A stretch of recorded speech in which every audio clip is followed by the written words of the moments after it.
Eu convido você a abrir a palavra do Senhor no livro de Apocalipse, o livro do Apocalipse, no capítulo 1. Nós que iniciamos uma sequência.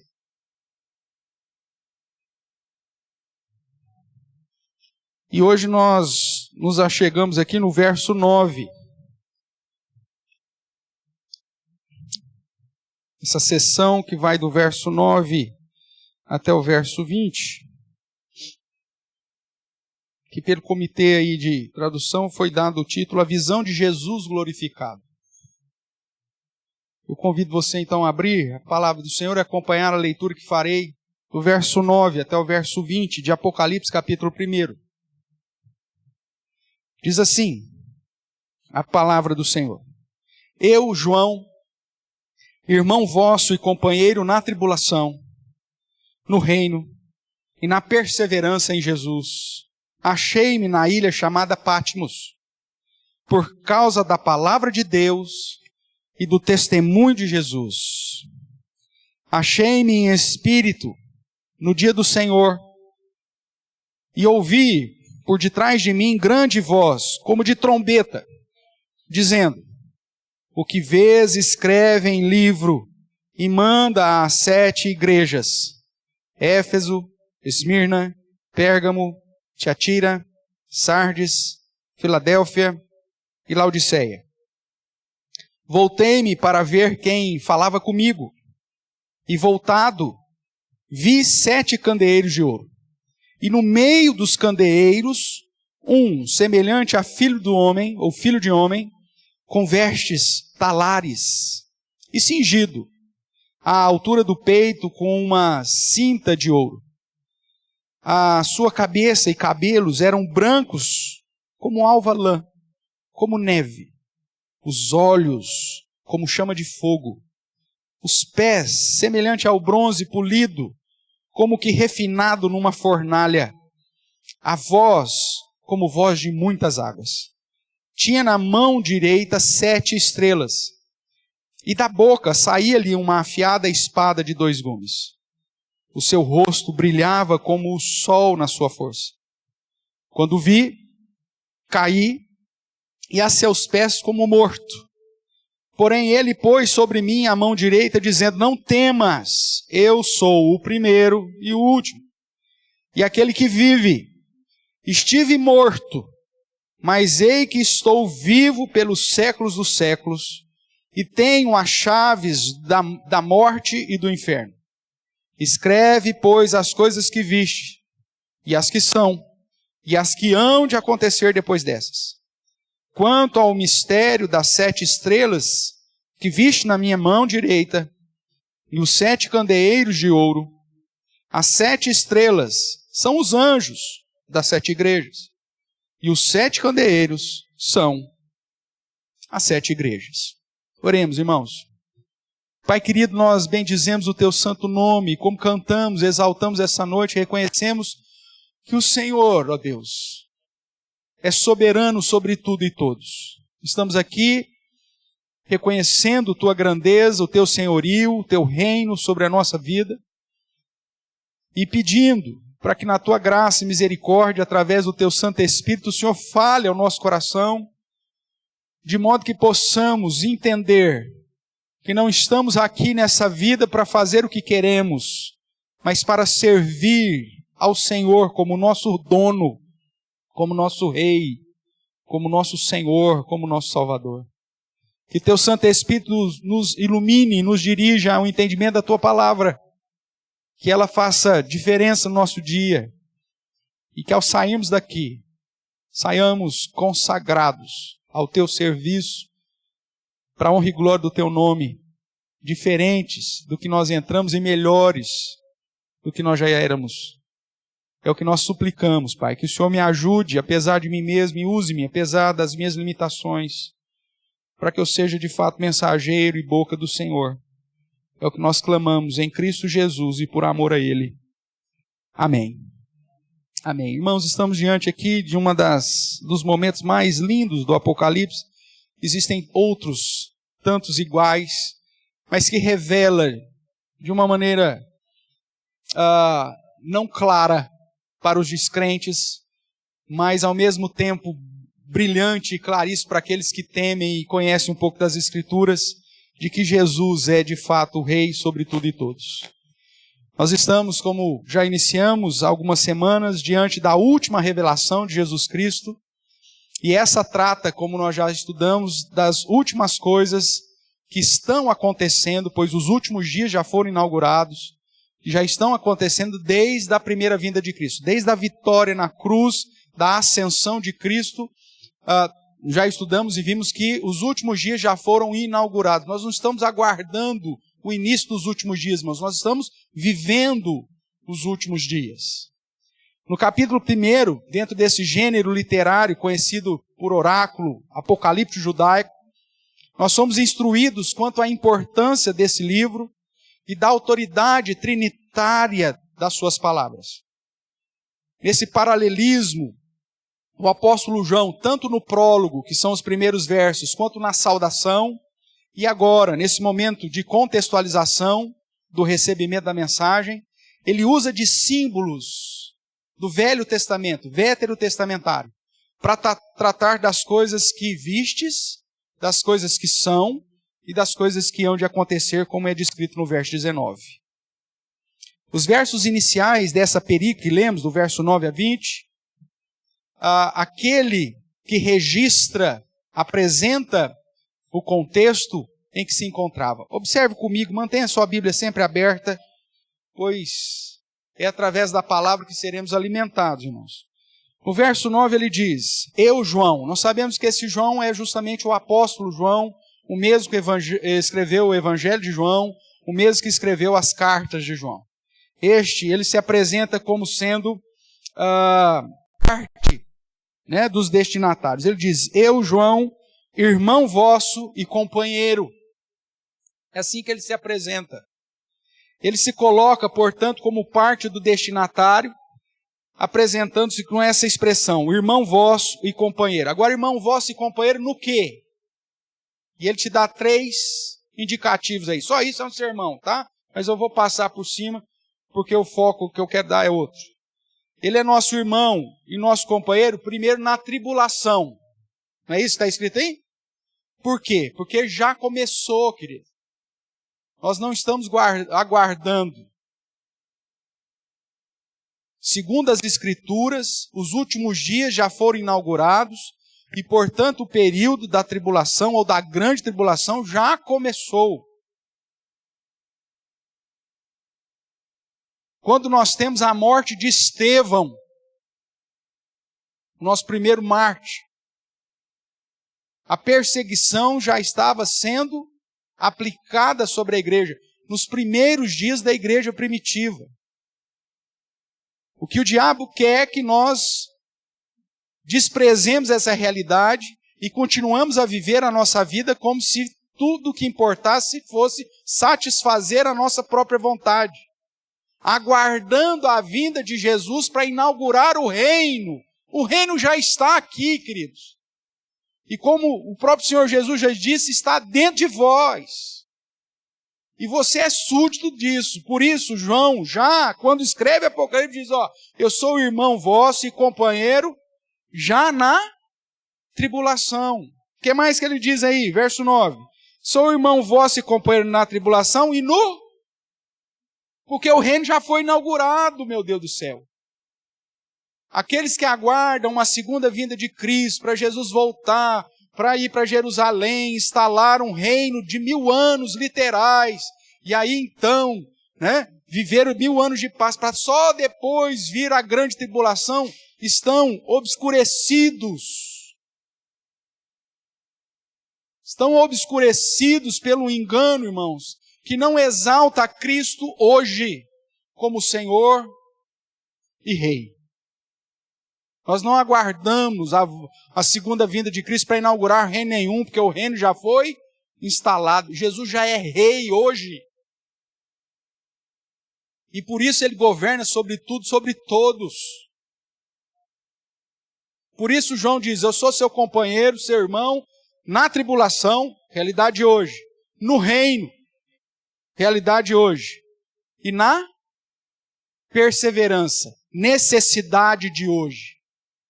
É por isso que esse ano nós estamos trabalhando com o tema Tempo de... Trabalhamos o ano inteiro falando sobre esse tema, usando em especial Hebreus, a carta aos Hebreus e agora o livro de Apocalipse. O livro de Apocalipse tem o objetivo de fazer você perseverar, porque a tribulação já começou e o reino já está em vigor. Portanto, João se coloca como parte desse destinatário, se apresentando como irmão vosso e companheiro, tanto na tribulação, como na realidade do reino, quanto na responsabilidade da perseverança. E ele diz ainda, em Jesus. Nós só vamos passar pela tribulação em Jesus. Nós só entenderemos o reino em Jesus. E só perseveraremos em Jesus. Ele reforça aqui o fato do grande conflito, ou seja, da tribulação, pontuando inclusive a localização onde ele recebeu a revelação. Ele diz assim, achei-me na ilha chamada Patmos.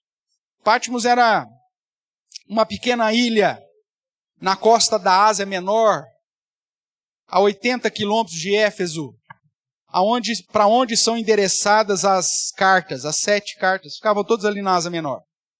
E era uma ilha usada pelo poder romano, como se fosse um alcatraz. Uma ilha que servia de presídio para todos aqueles que eram perseguidos pelo próprio império ou que estavam causando algum tipo de problemas. Era ali para mostrar que ele já estava dentro da tribulação, sendo perseguido. E foi dali que ele recebe essa revelação. Outra questão de relevância é o motivo da perseguição dele. Observe aí ainda, verso 9. Eu achei-me na ilha chamada Patmos, que já era o presídio, por uma causa. Ele vai dizer por causa do que ele estava preso. Por causa da palavra de Deus e do testemunho de Jesus. Essa expressão é uma expressão extremamente chave em todo o Apocalipse, irmãos. Pedro também vai dizer isso. Nós não devemos ser perseguidos por causa das nossas práticas. Mas se estamos sendo perseguidos por causa de Cristo, então sejamos achados felizes. Mas que ninguém seja perseguido por causa de práticas erradas. Mas sejamos perseguidos sim por nossa fidelidade em Cristo. E aí ele usa palavra de Deus, testemunho de Jesus, porque refere-se ao Antigo e ao Novo Testamento.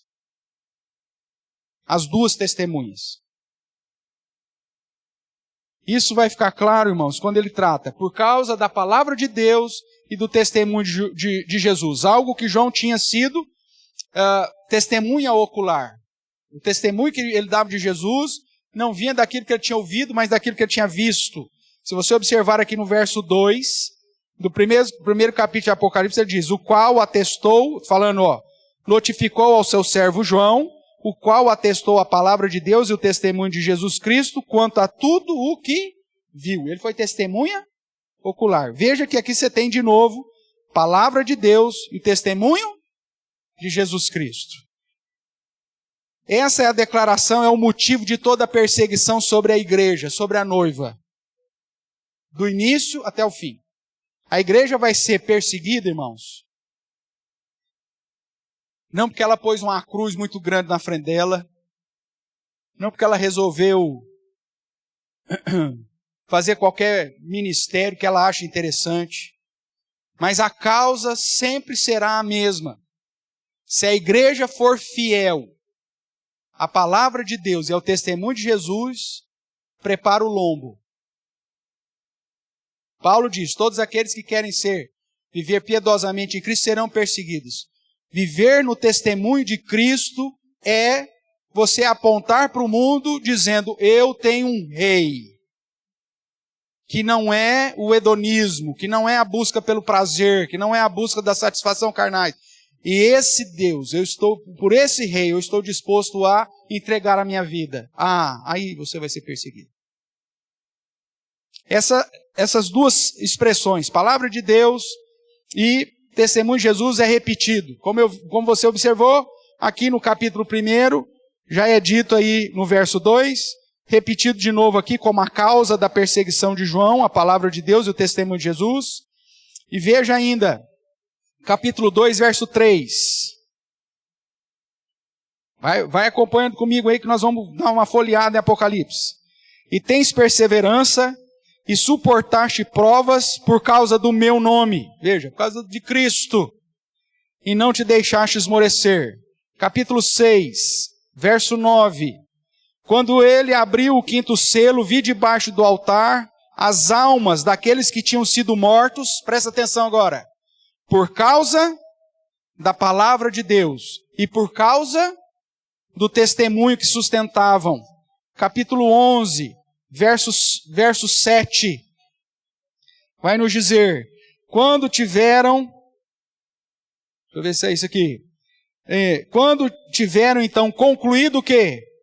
O testemunho que devem dar.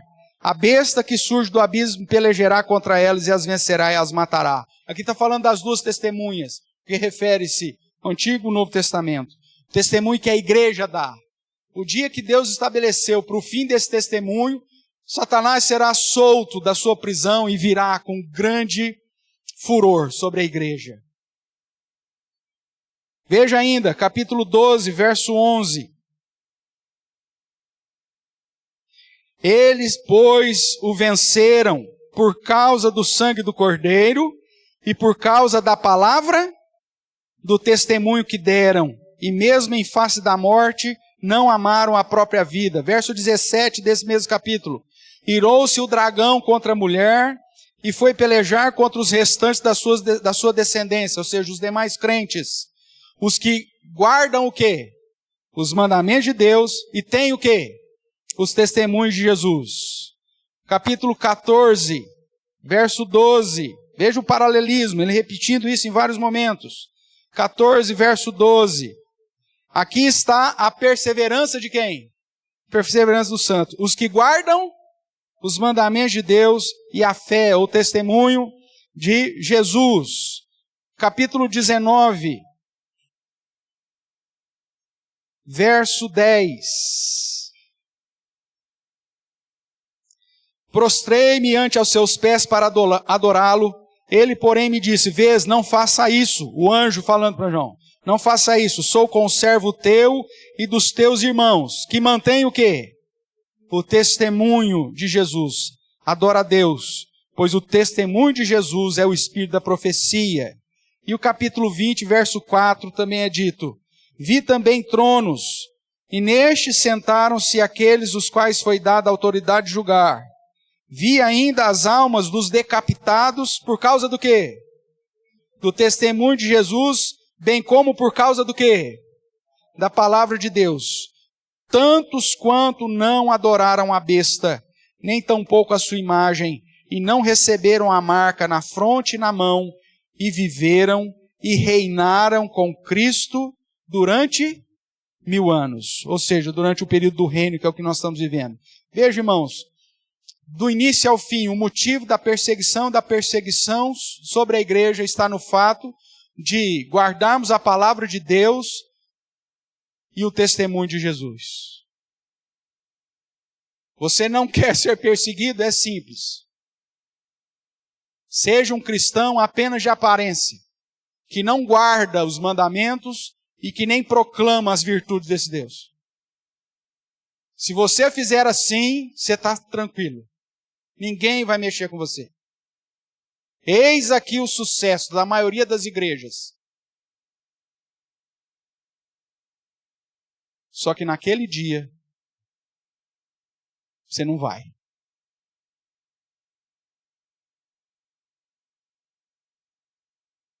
Não quer ser perseguido? Simples. Não guarde a palavra e não proclame Jesus.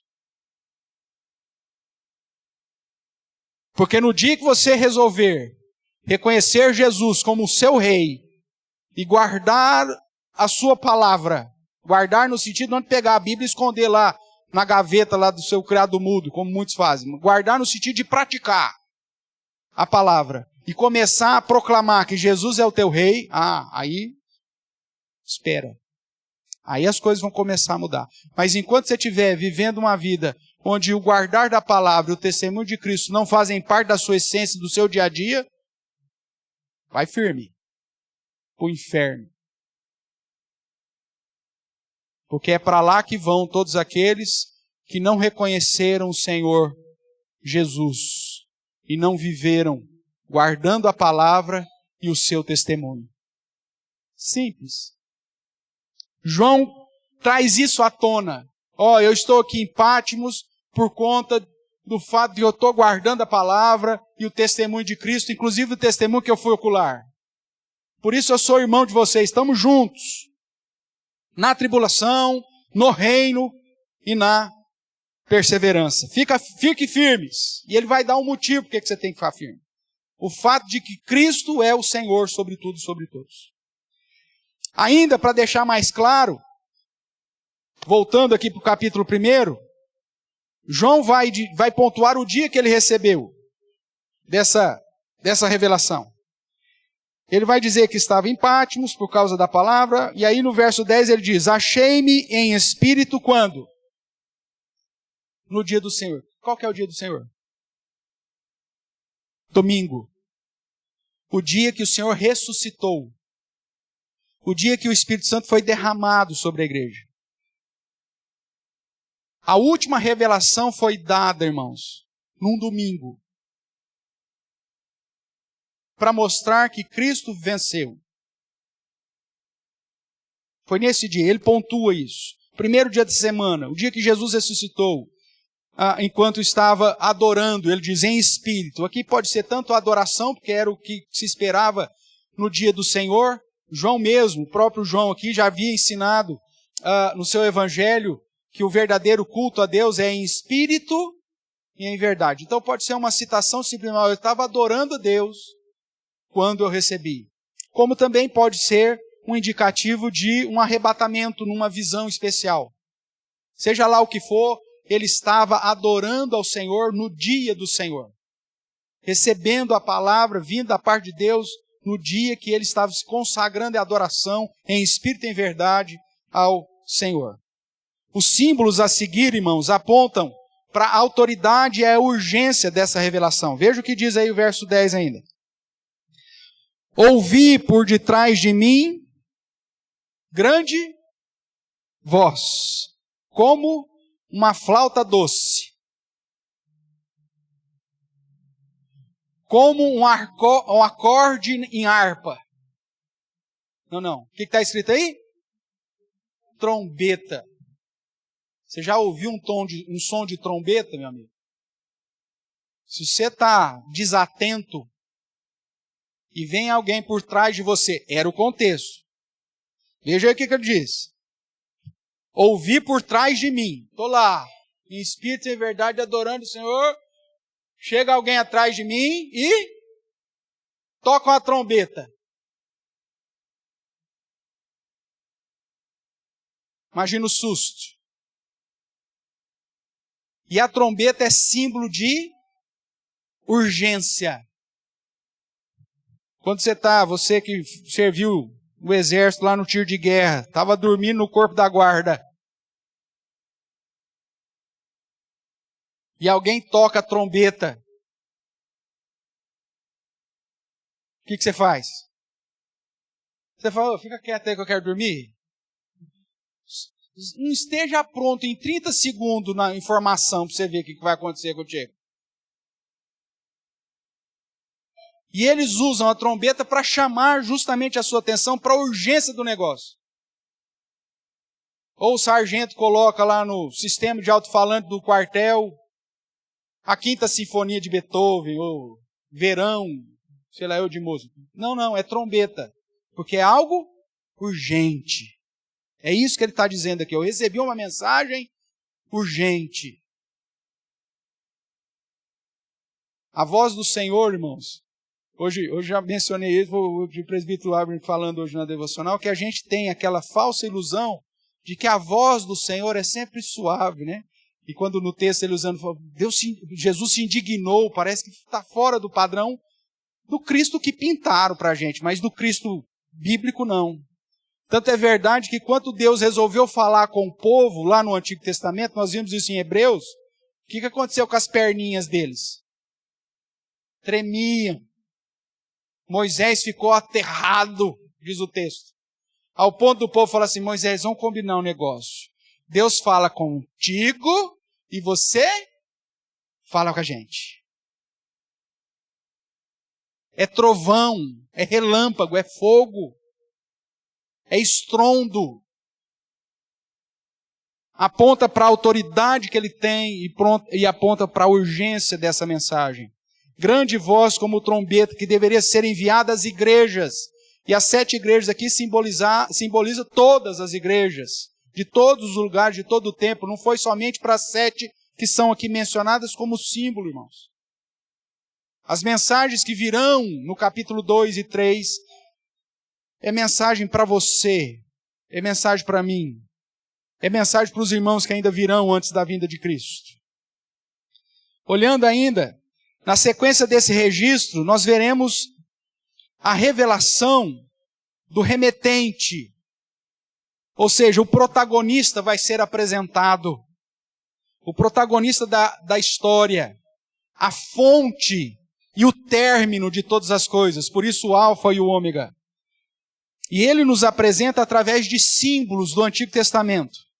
Portanto, o texto vai nos falar sobre a glória de Jesus Cristo, a glória do autor da revelação. Mas antes de entrarmos na glória, ou no significado da glória do autor da revelação, eu preciso te dizer algumas coisas. Seguindo o texto aí, você vai ver que depois então que ele recebe a instrução para escrever as 7 igrejas, e ele descreve quais são as 7 igrejas que representam todas as igrejas de todos os tempos, de todos os lugares, o verso 12 diz, voltei-me para ver quem falava comigo. E aqui ele vai agora revelar quem é esse que fala com ele. Só que ele voltado, ele não viu primeiramente quem estava falando com ele. Ele viu o quê? 7 candeeiros de ouro. Nós vemos que aqui é um mistério, irmãos. O verso 20 diz isso. Quanto ao mistério, não é assim que é apresentado aí? Um mistério. E aí Jesus, o próprio autor, o protagonista da revelação, vai explicar o que é. Então nós vemos que o próprio texto associado aos textos do Antigo Testamento revelam um mistério apresentado.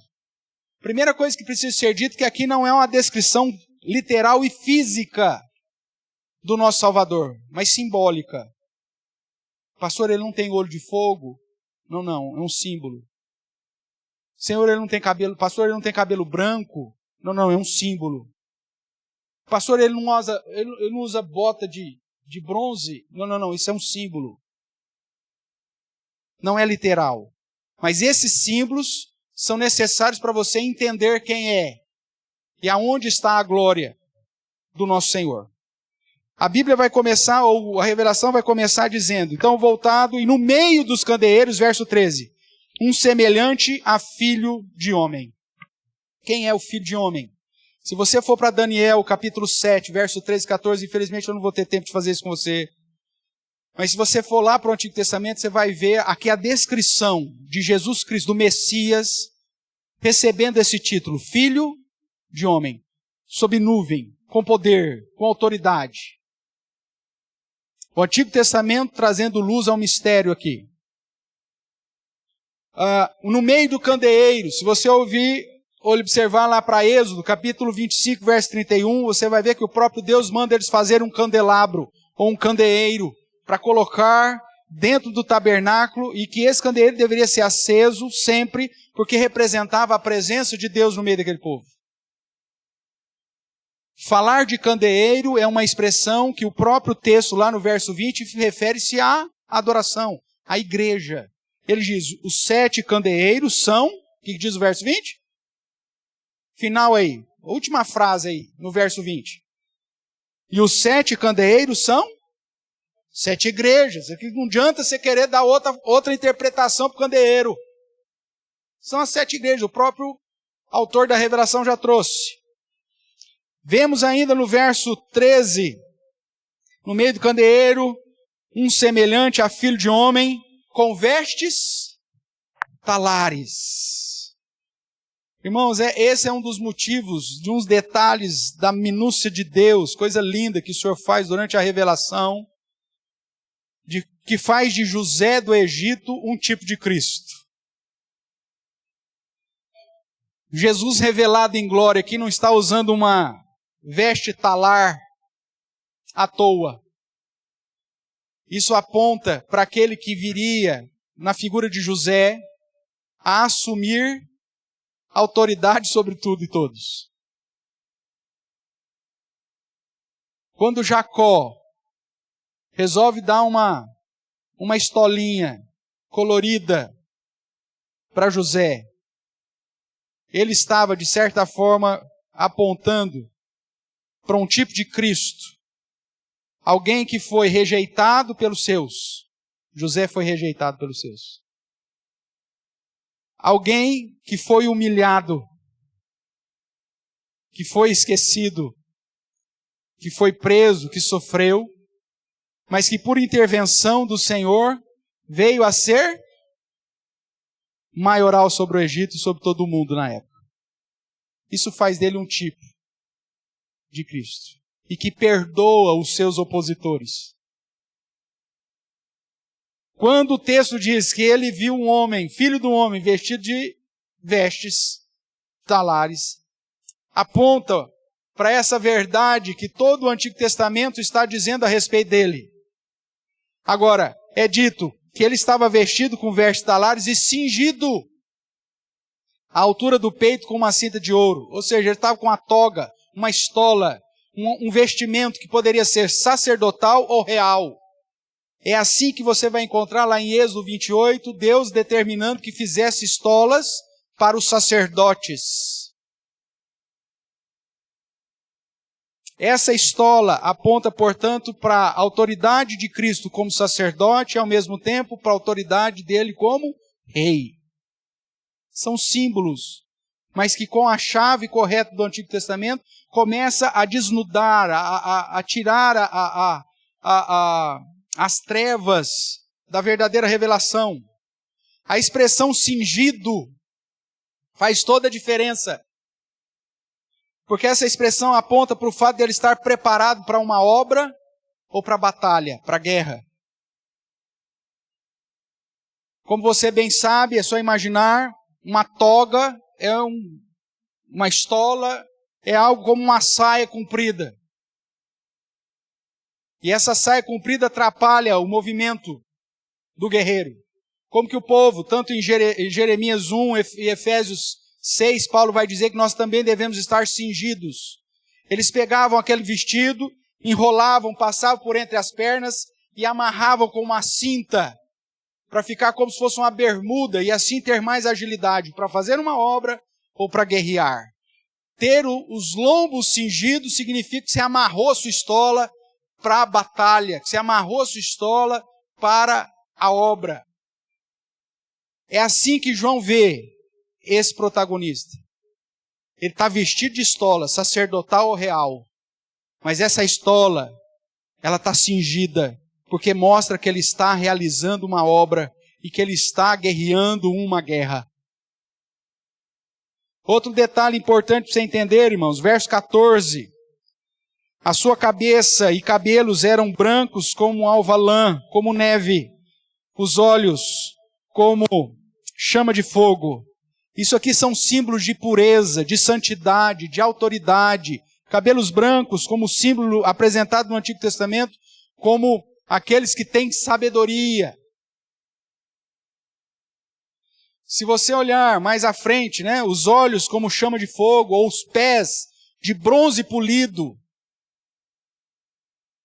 o que sonda mentes e corações para julgar, um olho de fogo que penetra o mais profundo. Se você observar no capítulo 2, verso 18, você vai encontrar a seguinte expressão: ao anjo da igreja em Tiatira escreve: essas coisas diz o Filho de Deus, que tem os olhos como fogo ou como chama de fogo e os pés semelhante ao bronze polido.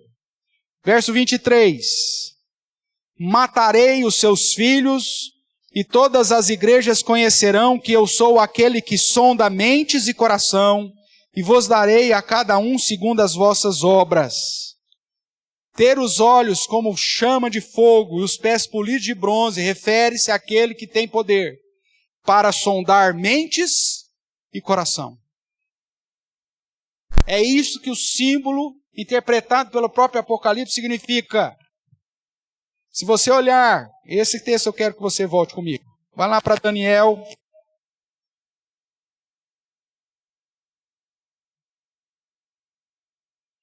Capítulo 7. O verso é de número 9.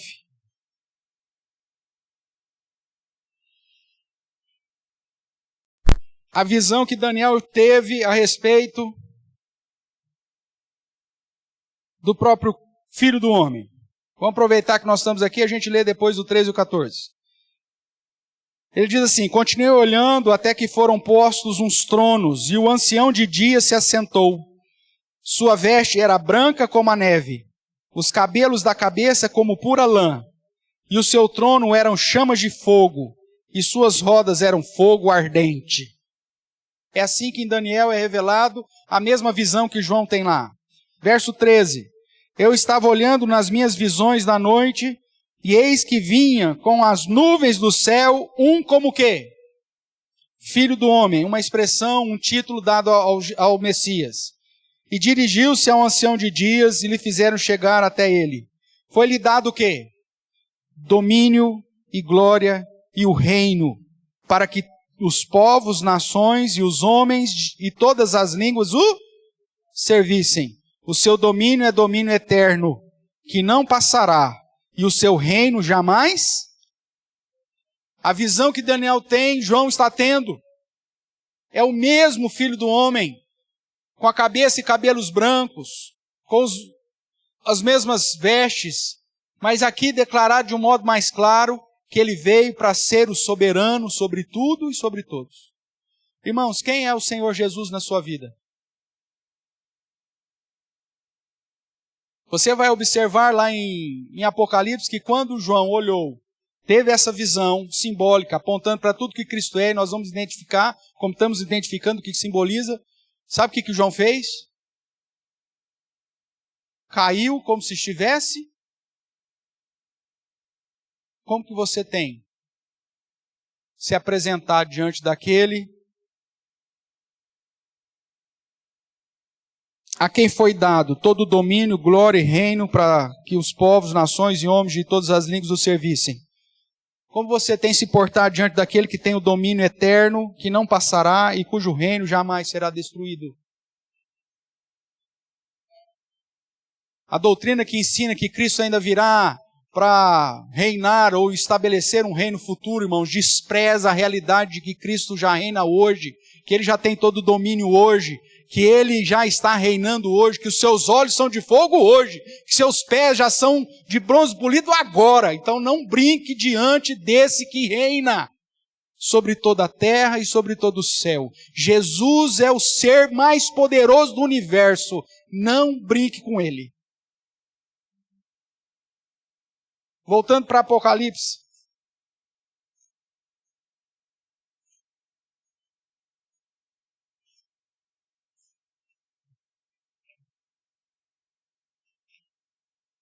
Mais uma vez é usado aqui, no final do verso 15, a voz como voz de muitas águas torrenciais. É um símbolo de autoridade no falar, como a trombeta, ou seja, algo forte, com autoridade. É interessante, irmãos, que aqui em Apocalipse ele vai dizer que ele trata no final do verso 15 assim, a voz como voz de muitas águas. Ele está falando da voz. E aí, de repente, ele para de falar da voz e diz assim, tinha na mão direita 7 estrelas. E ele volta a falar da voz ou da boca de novo. Ele diz, e da boca saía-lhe uma afiada espada de 2 gumes. Você conhece um pouquinho da Bíblia? O que é espada de 2 gumes na Bíblia? a própria palavra. Você vai lá para Hebreus capítulo 4, diz que a palavra de Deus é viva, como espada de dois gumes, que penetra de tal forma ao ponto de dividir alma e espírito, pensamentos e propósitos do coração, juntas e medulas, ou seja, dividir o que não dá para dividir. Falar que da sua boca sai uma espada, isso não é literal, mas uma espada de dois gumes é que da sua boca sai a verdade, da sua boca sai a palavra viva, que penetra, como Hebreu já disse. Só que ele diz, a voz é muitas águas, da boca, e no meio, entre essas duas expressões, ele diz, na mão tinha o quê? 7 estrelas. O verso 20 vai dizer que essas 7 estrelas são quem? Quem são as 7 estrelas, irmãos? Os anjos das 7 igrejas, os mensageiros, os pastores. Aqueles que foram, como estudamos hoje pela manhã, chamados, ordenados, instalados para pregarem os oráculos de Deus. Esses pastores têm que enunciar essa voz de autoridade e essa voz de vida e de verdade que o próprio Cristo tem. Você que veio hoje na escola dominical, você está entendendo o que eu estou falando. Interessante que tal voz está atrelada à revelação seguinte que diz, da boca sairia uma espada, ou uma afiada espada de dois gumes, que eu já citei em Hebreus 4,12. Uma referência clara à verdade, como a palavra de Deus, lá em João 17:17. As Escrituras, que como sabemos é o próprio Cristo, e que o próprio Cristo usará para julgar a sua igreja. Veja aí, Apocalipse 2, verso 16. Portanto, arrepende-te, senão venho a ti sem demora, e contra eles pelejarei com o quê? Com a espada da minha boca. Jesus vai usar a palavra da verdade para dizer, você não cumpriu o que você devia ter cumprido, você não se arrependeu como deveria ter se arrependido, você não agiu como deveria ter agido. Ele vai nos julgar pela sua palavra, por isso é a espada aqui. E irá julgar as nações. Vai lá para o final de Apocalipse. O texto de Isaías serve só para fundamentar, depois se tiver um tempo você vê em casa. Isaías 11:4. Mas Apocalipse 19, no verso 15 é dito assim. Sai da sua boca uma espada afiada, para com ela fazer o quê? Ferir as nações. E ele mesmo a regerá com cetro de ferro. E pessoalmente pisa o lagar do vinho do furor da ira do Deus Todo-Poderoso. Nós lemos aqui no início do nosso culto o Salmo 110. Um salmo, como foi dito pelo diácono Jorge, um salmo messiânico, onde Davi reconhece o senhorio de Jesus como rei e como sacerdote. Como sacerdote da ordem de Melquisedeque, e como rei que vai, inclusive, pisar na cabeça dos cadáveres dos reis da terra. Um cântico extremamente estranho quando você lê pela primeira vez, mas que aponta justamente para essa função de que com aquele que tem a espada na boca irá ferir as nações, pois julgará todos os homens e aplicará justo juízo sobre todos, pisando a cabeça daqueles que lhe foram oposição. Essa é a soberania da ira do Deus Todo-Poderoso, conforme é registrado aqui. Irmãos, a figura que é apresentada em Apocalipse capítulo 1 é algo surpreendente, que deveria fazer você tremer na sua cadeira. Nós não estamos lidando com alguém que não é nada, mas nós estamos lidando com aquele que é o Senhor de toda a terra, de todo o universo. Aí está a sua glória. Voltemos para Apocalipse capítulo 1. Tudo isso é mencionado, irmãos, com a declaração: tinha na mão direita 7 estrelas. Como nós já citamos pelo verso 20, nós sabemos que as 7 estrelas são os anjos da igreja, os mensageiros, ou seja, os pastores fiéis, que usam as sagradas escrituras para admoestar os servos de Deus, como é dito tanto em Efésios 4:11, que tem na sua boca a palavra de conhecimento para conduzir os verdadeiros crentes a andar no caminho do Senhor, como diz Malaquias 2, verso 7. Irmãos, muitas vezes nós brincamos de igreja. Desprezamos a mensagem e o mensageiro. Mas Jesus está referendando que é Ele quem mantém na sua mão direita. Para que esses anjos sejam de fato mensageiros da voz de muitas águas e da espada de dois gumes, que é a palavra viva de Deus. É assim que Ele fala conosco hoje. O seu rosto, o texto ainda continua, final do verso 16, o seu rosto brilhava como o sol na sua força. Essa é uma expressão de glória, de supremacia, de poder, de autoridade sobre toda a terra. Não poderia ocorrer outra reação em João, senão a registrada a seguir. Veja aí o verso 17. Quando o vi, caí a seus pés como morto. Irmãos, não existe uma outra reação possível diante do Senhor, se não nos prostrarmos diante dele, reconhecendo quem Ele é e o seu poder. E a revelação continua.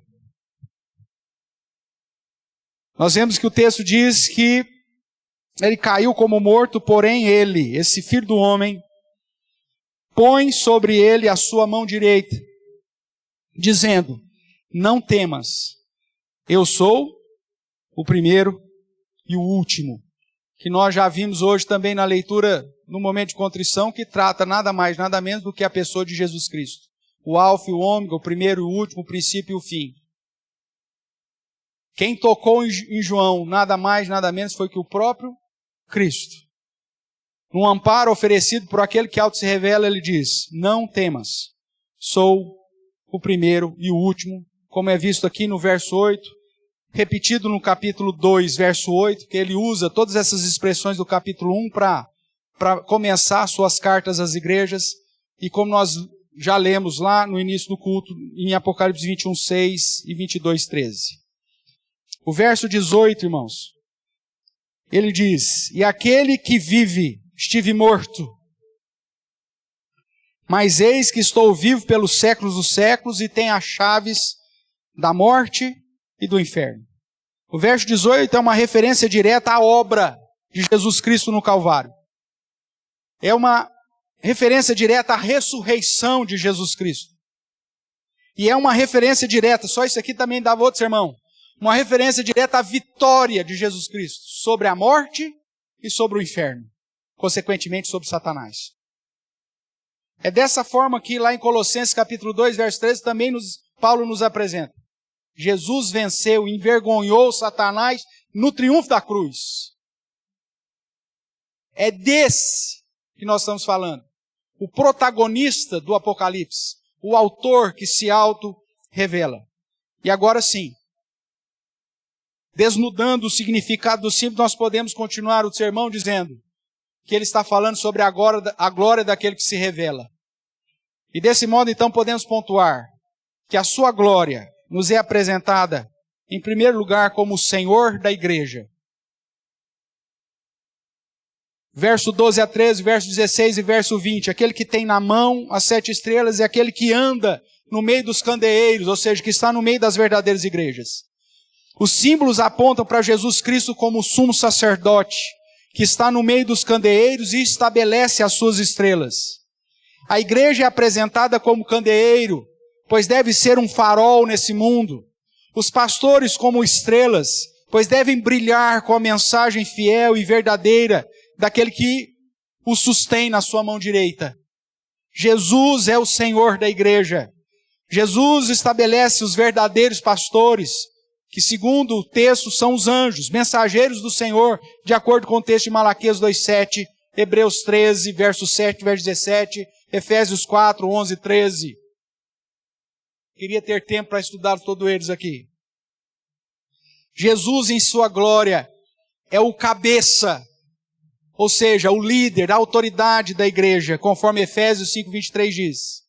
Mas além de ser o cabeça, ele também é a cabeça, pois ele faz parte, junto conosco, do corpo, que é a igreja.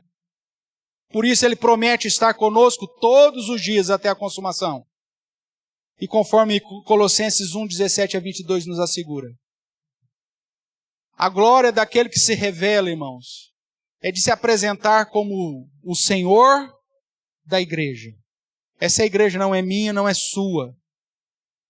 Pois quem comprou essa igreja com seu próprio sangue foi Cristo, que esteve morto, mas que agora vive pelos séculos dos séculos, e que tem nas mãos as chaves, tanto da morte, quanto do inferno.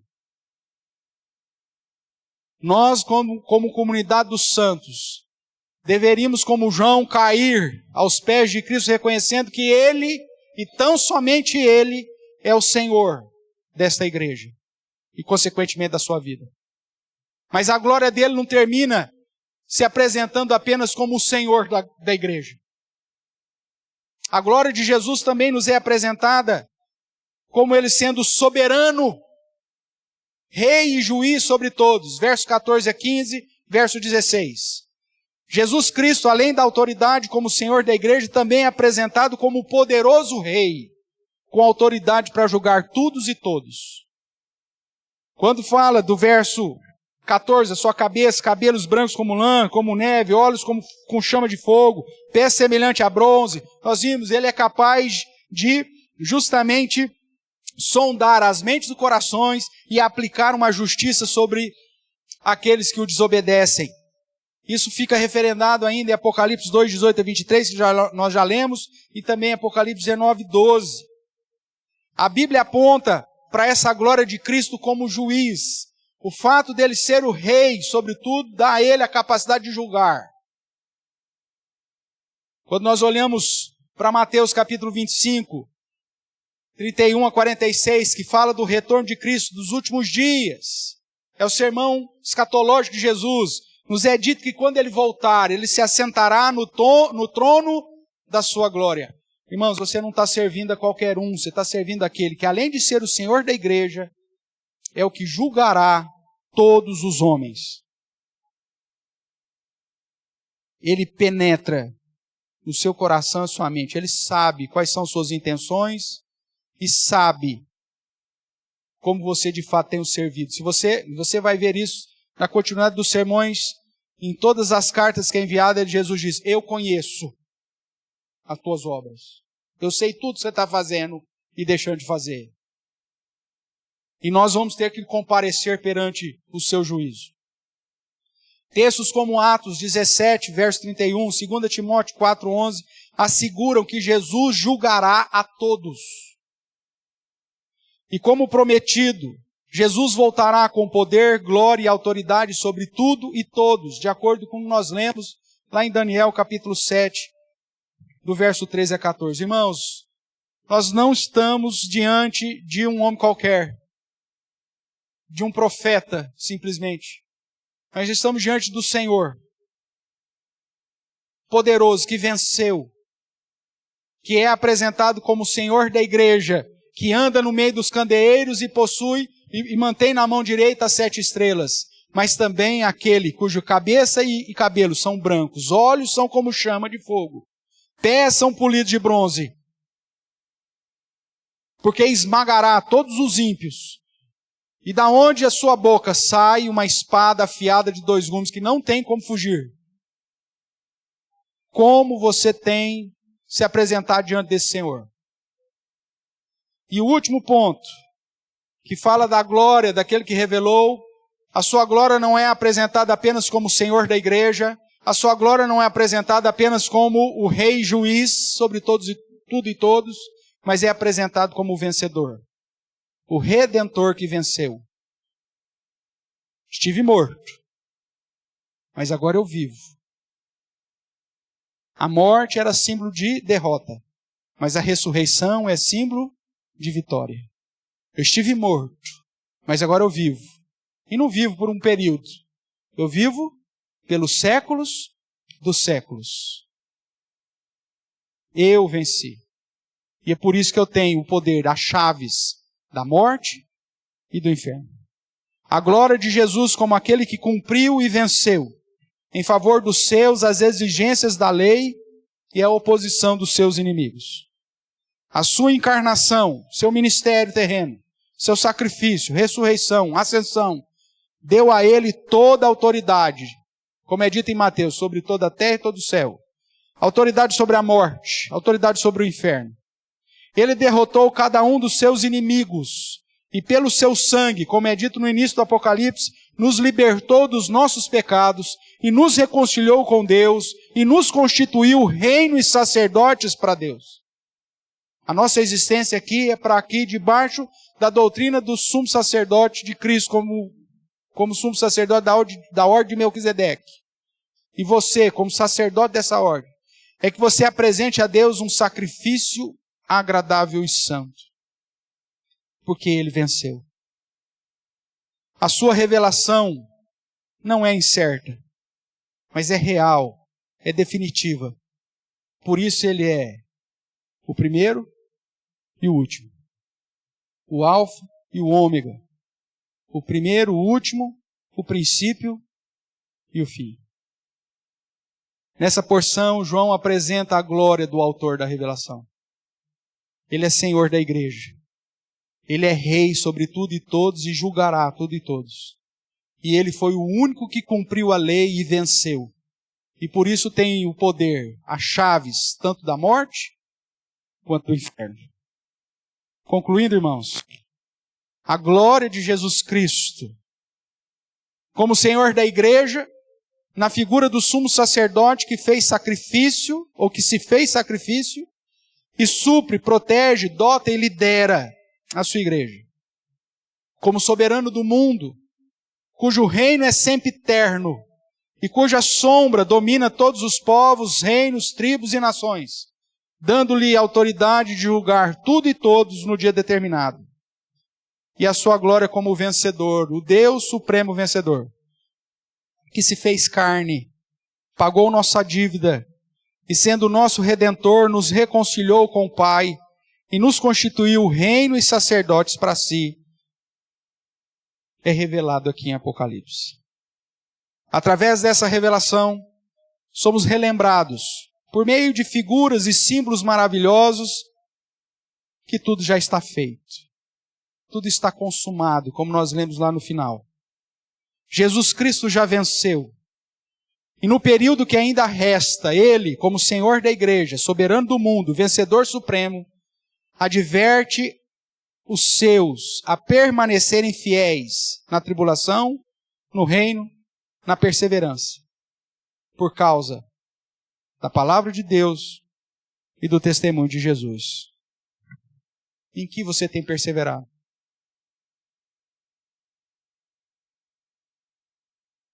Quanto mais você conhece da palavra de Deus hoje do que em relação a ontem? Quanto mais você tem proclamado das verdades de Cristo hoje do que ontem? Ele é o soberano, irmãos. É o Senhor da igreja, nós somos ovelhas do seu pasto. Ele é o soberano sobre todos os homens, sobre todos os reinos, sobre todos os reis. Ele é o justo juiz. E muito mais, Ele é o vencedor. Mesmo que isso seja grandioso demais e nos faça cair aos seus pés como morto, como aconteceu com João, lembre-se, Ele sempre põe a sua mão direita sobre nós e nos diz: não temas, eu sou. Ou seja, eu venci. Para você fazer parte disso, irmãos, você precisa reconhecer Jesus como o Senhor da sua vida, como soberano da sua existência, da sua história, e como o único capaz de lhe oferecer da vitória eterna, porque só Ele tem a chave da morte e do inferno. Quem é Jesus para você?